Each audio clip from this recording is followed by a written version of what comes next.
a vaccine preventable disease and that individuals are as healthy as possible, the Tulsa Health Department recommends that routine vaccination, especially of infants, should please continue. Clients seeking immunization services at the Central Regional Health Center and the James O. Goodwin Health Center should call 918-582-9355 to make an appointment.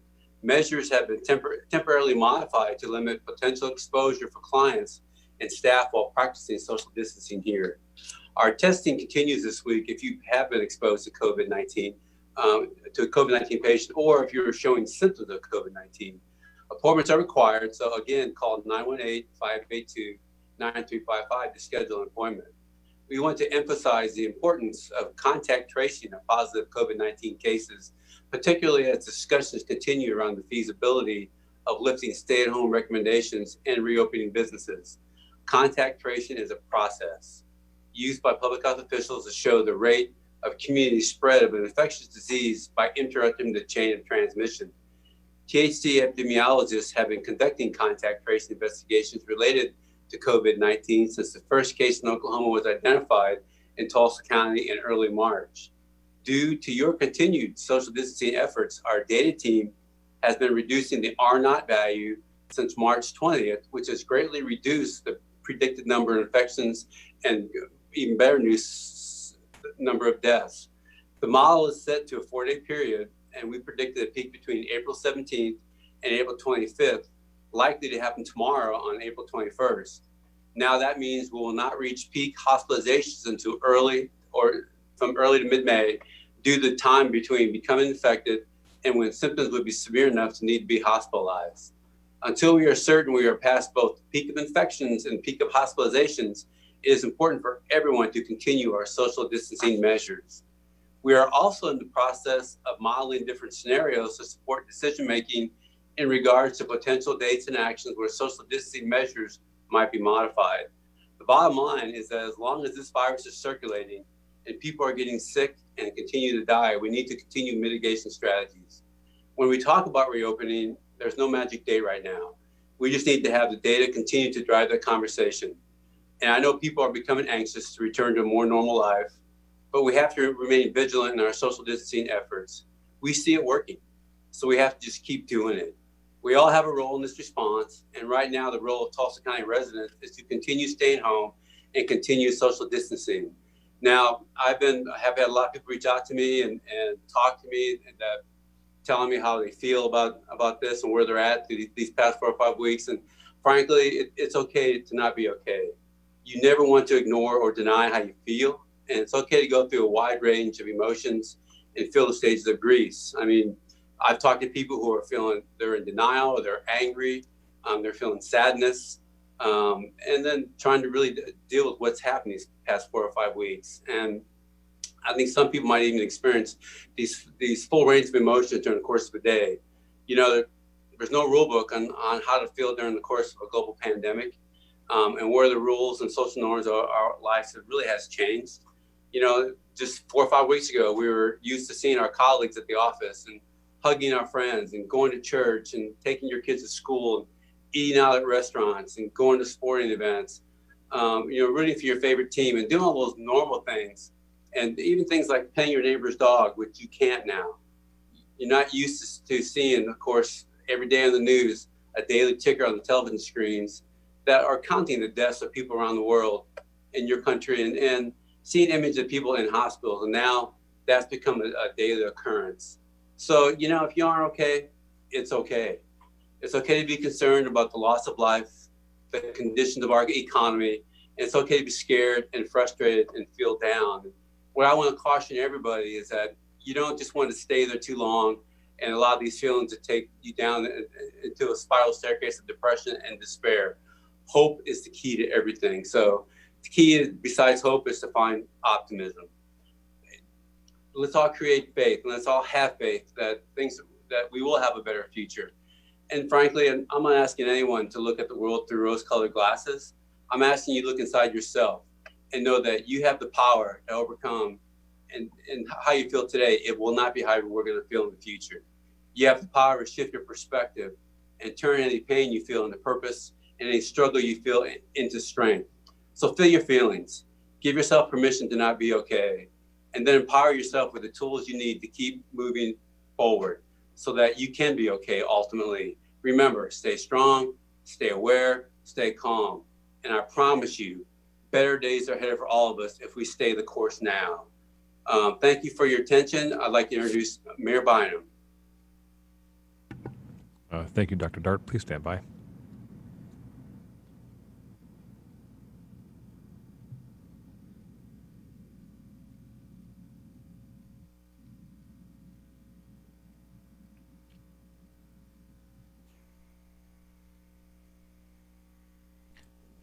Mayor Gt Bynum, City of Tulsa. Thank you, Dr. Dart. Very well said, as always. I have three main updates that I'd like to share with folks today.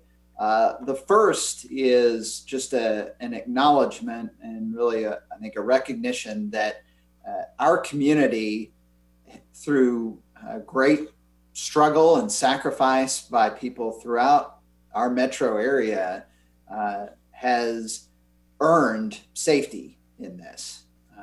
There is, when you look at cities around the country and around the world, our death rate in Tulsa is significantly lower, and our hospitals are maintaining their capacity. That's what's allowing the governor to take the action this week that he is.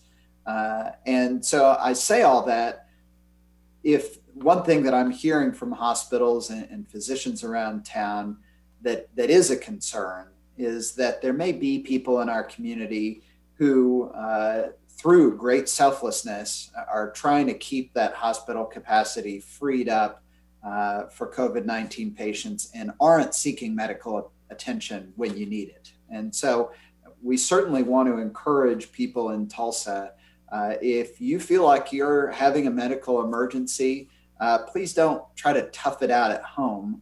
Seek medical attention. And if you need to go to the emergency room, please go to the emergency room.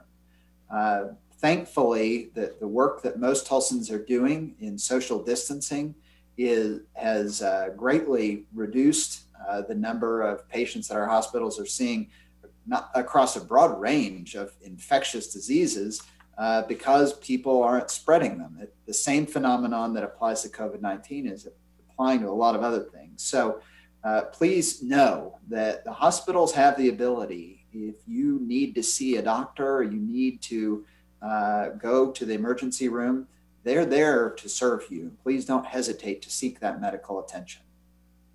Secondly, we have really good news on the testing front. As I think everybody knows, we had some struggles in the early going, getting testing to really get a good feel for how widespread the virus was in our community. As Dr. Dart mentioned a moment ago, the Tulsa Health Department now has availability for anyone who has a single symptom of COVID-19 can now receive a test. All you have to do is call the Tulsa Health Department. Thanks to the state of Oklahoma, we now have 2 more locations locally at OU Tulsa, at 41st and Yale, and at OSU Health Sciences. Both of those locations now are available for you to receive a test if you have a single symptom. The other one that I'm very excited about is in partnership with Walmart at 81st and Lewis. Today, we have set up a free testing facility.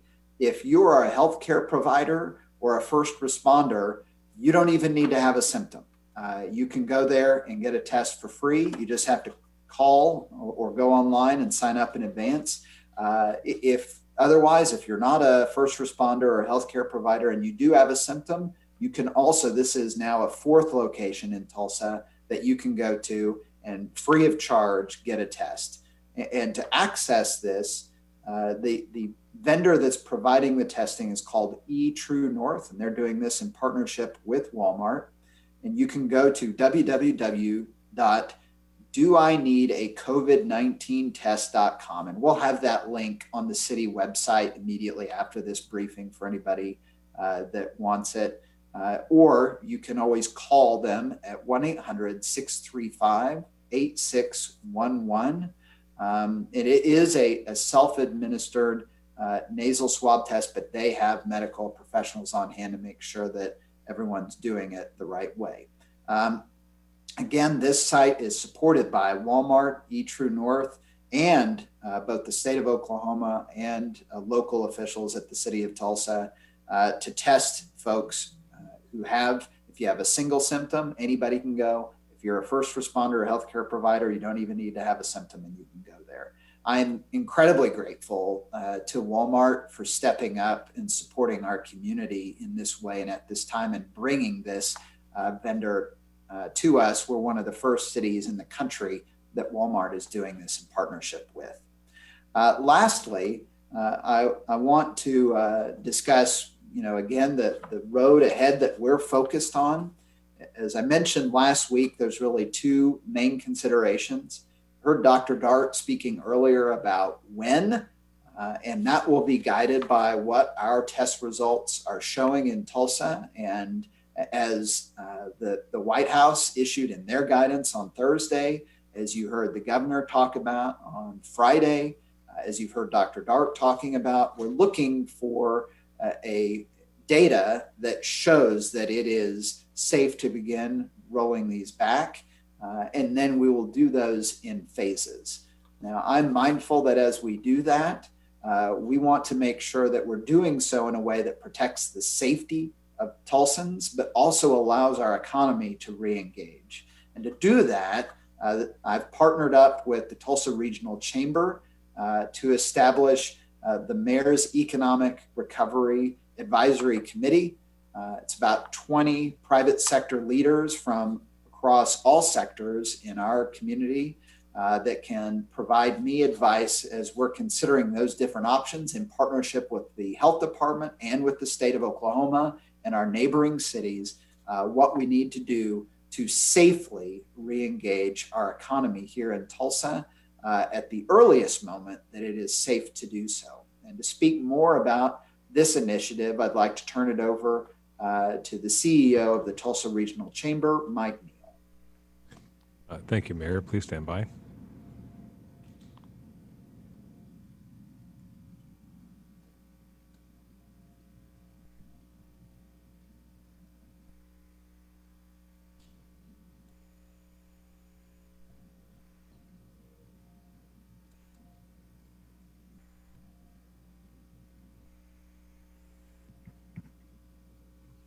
Tulsa Regional Chamber, Mike Neal. On behalf of the Tulsa Regional Chamber and the business community, let me begin by thanking Mayor Bynum, Commissioner Keith, and Dr. Dart for the unbelievable, exemplary leadership that they have provided to our community during this entire pandemic process.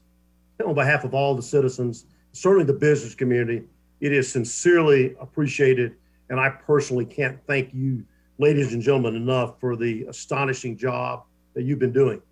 At the Chamber, we've had to shift our vision and mission, like many of our business members, during the COVID-19 pandemic. Our new short-term vision is that the Tulsa region leads the nation in the recovery from the COVID-19 pandemic. Our new short-term mission is to be the engine driving the economic recovery of the Tulsa region, as Mayor Bynum described. And we've sort of established, if you will, three new external strategic pillars. Number one, to empower business. Number two, to advocate for relief. And number three, to convene and connect. The mayor referenced a number of directives that came down from Oklahoma City and Washington, D.C. last week. It was a week ago today that the United States Chamber of Commerce released an 11-page entitled Implementing a National Return to Work. This document was delivered to the White House last Monday and then subsequently shared with chambers of commerce throughout the country. U.S. Chamber President Suzanne Clark appeared yesterday on Face the Nation to really discuss this report and to discuss how the U.S. Chamber was working with chambers and communities across the country. We had the opportunity last week on a couple of occasions to visit with Mayor Bynum and members of his team to talk about how the chamber could best assist him personally, as well as his administration, in planning for a reopening of our local economy. We sincerely appreciate all that our local officials have done to ensure the safety of all of us. That, as Mayor Bynum described, is of utmost importance. But we quickly determined in meeting with the mayor that it made a great deal of sense for the chamber and the city to work together collectively for the good of all of us, to collaborate. And so consequently, we are delighted and honored to partner with the mayor and the city on the creation of this Mayor's Economic Recovery Advisory Committee. This is a very diverse 22-member committee consisting of veteran CEOs and business leaders from all walks of life. It has representation from banking, from retail, from energy, utilities, construction, manufacturing, salons, restaurants, hospitals, hotels, attractions, finance, aerospace, senior living, public health, education, nonprofits, and last but not least, the city council. This group will meet for the first time later this week, and will meet once or twice a week for the coming weeks and months. Let me say in conclusion that we are confident that this public-private partnership can ensure that we rebound as safely and as rapidly as possible.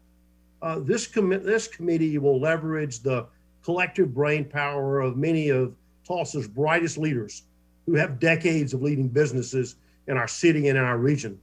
And it's our hope that we will all emerge from this challenge as quickly as possible, but as the mayor described, as safely as possible as well. The business community is really excited to partner with Mayor Bynum and the city in jumpstarting the work of this group. We continue to believe that Tulsa has a remarkably bright future and our best days are ahead of us if we continue to work together strategically and collectively. And so thanks for the opportunity to join you guys today. Thank you, Mr. Neal. Stand by.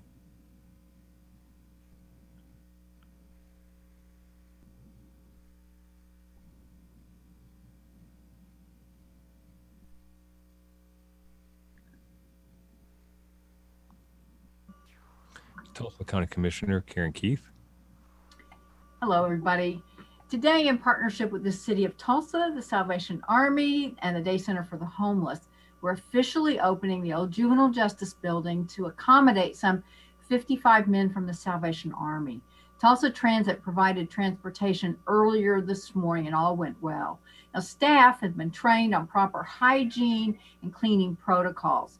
The staff is mindful of the need for social distancing, and they've set out spacing at the shelter to maintain proper distancing procedures to ensure the safety of those who are helping and those who need our help. To the best of our knowledge, that population as well as the jail remained free from the virus, thank goodness. And Presiding Judge Bill LaFortune made the news late last week for his efforts to continue to ensure critical court operations and processes are maintained. And as he said, and as I think we'll all see when we come out of this, there's a silver lining in this crisis in that it has made all businesses, governments, and other entities find solutions to accommodate operations electronically, but not just in the short term. What we're learning today and how we're shifting our perspectives, even in how we operate the court systems, will lead to some long-term solutions that allow us to be more nimble and more forward-thinking when it comes to technology and how we can use it going forward. So even as we distance each other with each other throughout this crisis, I think we're all learning ways that we can adapt for the future. So today I've been thinking a lot about our elders in nursing homes and the dedicated staff caring for them. As family members, we're not allowed to visit. So I, for one, want to say hello to all those precious souls who say many thanks also to the staff who are making sure that they're fed, given a little bit of love every day. And to the staff, please stay healthy for both you, your family, and for all of us. And I want to thank Mike Neal for his efforts, not just today, but his ongoing efforts to help some of our small business folks get back on their feet. And again, thanks to our mayor and Bruce for all they're doing. So everybody, please stay safe. Thank you, Commissioner. Please stand by as we bring our panelists back up for questions and answers.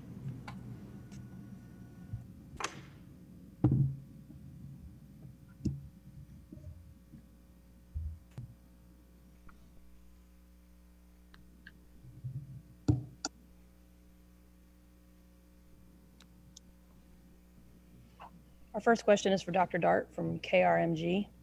We continue to hear about issues with testing supplies. The latest reports indicate a possible shortage of cotton swabs used for the tests. Can you update us? So actually, we don't use cotton swabs for the tests. We use a different type of a material that can actually hold the viral particles a little bit better than the old cotton swabs. And yes, we do have a swab shortage that does seem to be getting better. We're actually able to get supplies in to ramp up some of our testing. So we're hoping that trend is positive and will continue. Okay, Channel 8 for Mayor Bynum. As stay-at-home orders expire and businesses start to reopen, isn't it inevitable that the virus will start to spread again? And how much spread are we prepared to tolerate? Well, that's a warning that Dr. Dart has given me as we consider the different options that we have for re-engaging our economy, is that we should expect an increase in positive test cases as more people start to come out of their homes and spend more time around one another. And that's one of the reasons that I know we at the city, and I believe the state as well, are looking at what are those types of practices that we can put in place that help prevent or at least help minimize the ability for this virus to spread. And, you know, the White House was very clear in its guidelines that it issued on Thursday that you really want to do that in graduated phases that start out with still fairly constrained social interaction. And then as you prove that your community isn't having any flare-ups and it's safe to keep moving, you could advance through the different, the three phases that they've established. If you have, I think it's 14 days that go by without a substantial spike. And if you do have a spike, then you want the ability to identify the cause of it and address that immediately. That's why you hear, when we hear people talk about contact tracing, that's why that's so important. I also think it's very important that folks in Tulsa understand that contact tracing is not something that we're talking about doing in the future. The Tulsa Health Department has been doing that since this pandemic began, with the very first positive test case that popped up here in Tulsa County. So I'm very grateful for the work that they're doing that will help us moving forward. But we do perceive that we'll probably need, I think every community in the country will need more staff and better technology as you see more and more people through the community contract this virus over time. The big thing for us is to put in those mechanisms in place and those practices that allow us to advance beyond where we are right now, which is very extreme and is extreme on purpose. All of us have done this, who have done this, have done it on purpose as a quick, extreme measure to slow the spread of the virus so that our healthcare system would not be overwhelmed. As we start to advance between where we are today and where we were in February, there's a lot of space in between there to navigate in a phased way that keeps your risk reduced, but on the other hand, does come with some risk. And so that's, I think, what you can expect a lot of discussion in our community as we get to that point, when the health department tells us that it's safe to get to that point, to talk about what those practices are. And I'll give you a good example of things that are being thrown around nationally, just so you know what I'm talking about. Like, let's say restaurants. Do you want to have a spacing requirement between tables? Do you want to make sure that every employee that comes to that restaurant has their temperature taken in the morning before they can start working? Some states are talking about every person that goes into a restaurant has to have their temperature taken and sign a form that says where their name and address is, so that if there is an outbreak from that restaurant, it can be traced back and that person can be notified. You know, there's different things that different states are talking about around the country. That's one of the reasons that the Tulsa Regional Chamber and I have established this advisory committee, so that we can hear from industry experts who are here in Tulsa, what they're hearing from their peers all around the country and around the world as far as best practices for us to incorporate in our community to keep people safe while helping our economy re-engage. Okay. Channel 8 for Mayor Bynum. We've seen more and more people protesting businesses being closed. What do you say to them? Oh, I think that all the protesting I've seen to date has been very respectful and safe, and that's a right that Americans have to do. And I don't blame anybody for being frustrated that businesses are closed. I'm frustrated that businesses are closed. But the alternative that we had in going into this was to have our neighbors potentially dying, thousands more than we're going to end up with because of the work that Tulsans have done, and a healthcare system that was overrun with COVID-19 patients that couldn't support this surge in demand on the system. Thankfully, because of great sacrifice made by business owners in our community and everyday citizens, we've avoided that scenario to date.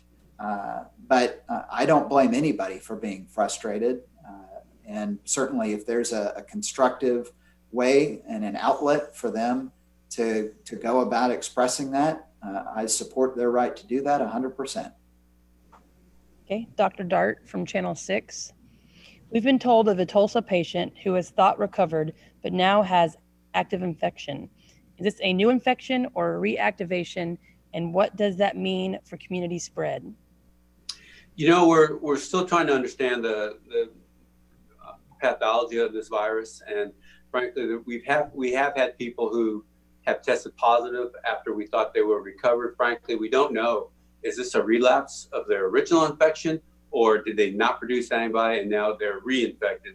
And it's still too early to answer that question. And over time, science will give us the ability to be more definitive around that. So at this juncture, we honestly don't know.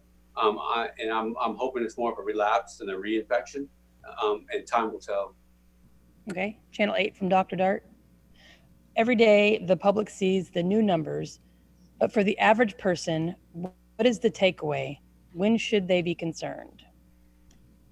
You know, it's here, and I think that every day and every moment that you're not sheltering in place is time to be concerned, because we know it's really has circulated throughout our community. The potential for being exposed is, the risk is high anytime you leave your house and you go and you might possibly come in contact with any other person. So these numbers are important. They're letting us know how well the testing is going here. And for me, it's really critical that we know the rate of hospitalizations. It's a little harder to get the rate of infections, but I think as long as this virus continues to circulate, people need to be aware of it. They need to make the best decision for themselves. But it's a concern, and until we break that chain of transmission, it's going to be a concern. Okay, Fox 23 for Dr. Dart. Is there a website or list online of testing sites? We are hearing of 211 being clogged up and getting thousands of calls a day. Where can I easily find a testing site in the Tulsa metro area?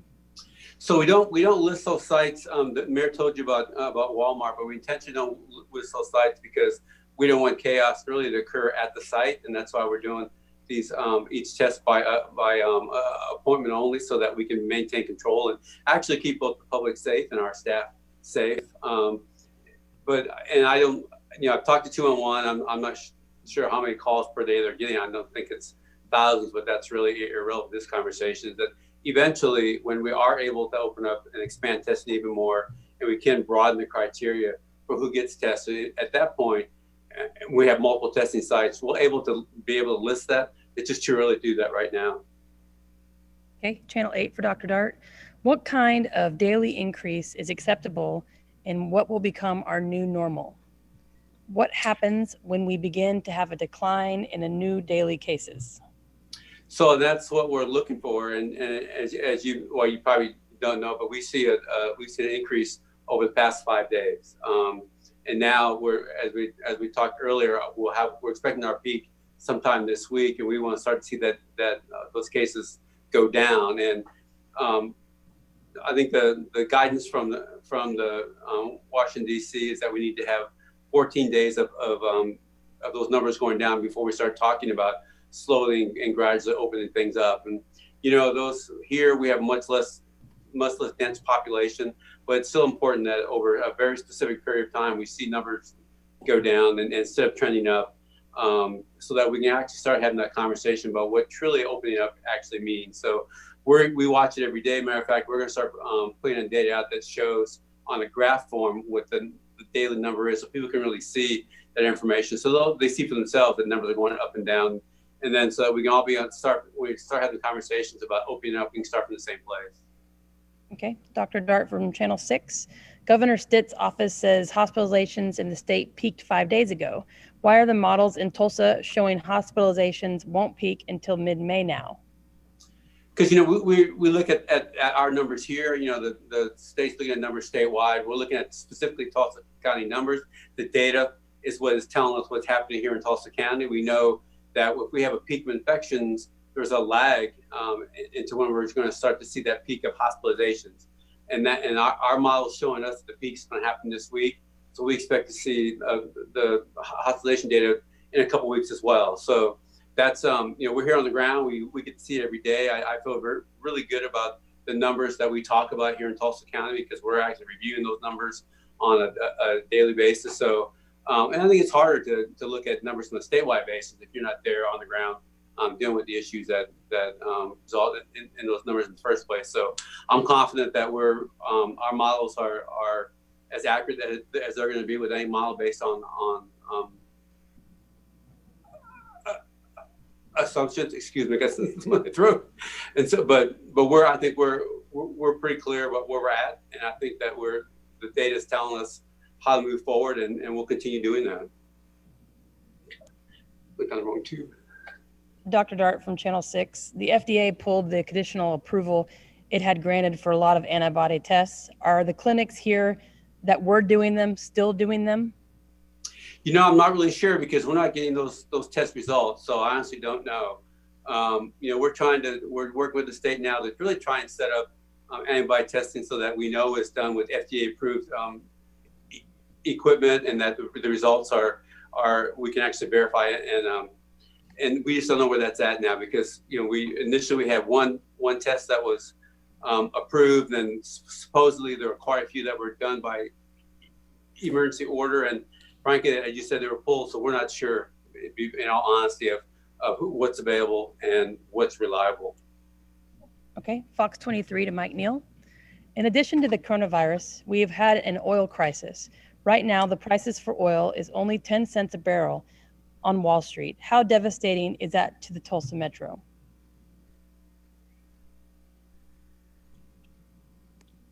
Well, it's huge. I mean, I think a little bit of the challenge that we have in Tulsa is that not only are we facing the COVID-19 pandemic, but we're also facing unprecedented record low levels for oil and the price of oil. And so the fact that, we've been blessed to have a very diverse economy. Over the last 20 years, Tulsa has lessened its dependence on oil and gas, but it is still we're still an energy town. We're very proud of our energy heritage. We have a lot of companies here, a lot of energy companies here, a lot of manufacturing companies who make goods and services and products to support the energy industry. And so the rapid decline and the unprecedented decline in the price of oil over the past month, and certainly the unbelievable lows today, just add to our challenge. So I think that will be part of the challenge and part of the focus of the mayor's newly appointed committee, is that it will get to, number one, address the COVID-19 pandemic, but number two, to look at how we can support our energy industry and how we can collectively work to get through that. So we sort of have a double workload facing us in the weeks, months ahead. Okay, Mayor Bynum, what specific new infection and testing numbers would you need to happen before the city could be reopening? Well, the guidance, as Dr. Dart mentioned a moment ago, the guidance that we received from the White House on Thursday evening was that you want 14 days of declining positive test cases in a community. That's what they call it, gating. That's when you go through the gate to phase 1, which allows you to lift certain restrictions. And so that's what we're looking for here. That's why when you hear us talking about these peak levels, that's so important, because that's when you can tell when, once you hit that peak, after that, when you start to see those declines. Okay, Major Bynum from Fox 23. How do you maintain order at the Walmart testing site at 81st and Lewis? When you announce a testing site, the floodgates will open and people will rush to that site to get tested. Well, I would say that there is security there that's provided both by the state of Oklahoma and by the city of Tulsa, and that it's not there for anyone who wants to show up and get a test. As I mentioned earlier, you can contact them by phone or by going onto the website to set up an appointment. And again, it's a pretty simple, orderly system. If you have a single symptom, anybody can go there for free and get a test. And if you're a first responder or a healthcare provider, you don't even need a symptom and you can get a test. But anyone has to go on to the website or call the number to get signed up. Okay, our last question is for Commissioner Keith from Fox 23. What are the long-term plans for the homeless who are getting shelter at the hotel and Old Juvenile Justice Center? Once this pandemic dies down, I imagine we aren't just saying time's up and tossing these folks back on the street, but it's also probably not doable to house these people forever free of charge. Right. So Away Home for Tulsa is a group of a number of citizens from across the county who are working with Becky Gligo. She's part of our team, and the Tulsa Housing Authority, and looking at some best practices from across the country and seeking some plans to house as many folks as we can throughout the community. So this is, I mean, while we're having to do this to create some separation and social distancing for that population right now, we are looking to the future with this group of folks to try to figure out how we can get folks housed and off of the streets and becoming productive citizens again. And housing it's not a real simple, again, that term flip the switch, because a lot of folks like that need wraparound services to help them if they've got mental health issues, addiction issues, those types of things. So it is a long-term solution that we are working on, and that work will continue no matter what goes on. But you're right. Can we ultimately continue to house them the way this is set up right now? I don't know. We may figure out that this is something that might work. Can this hotel be a long-term? None of that has been decided. We'll see how things go, but it is a long-term plan that we're working on. And I'm just so glad so many people have stepped up to do this. Okay, this concludes our press conference. Thank you.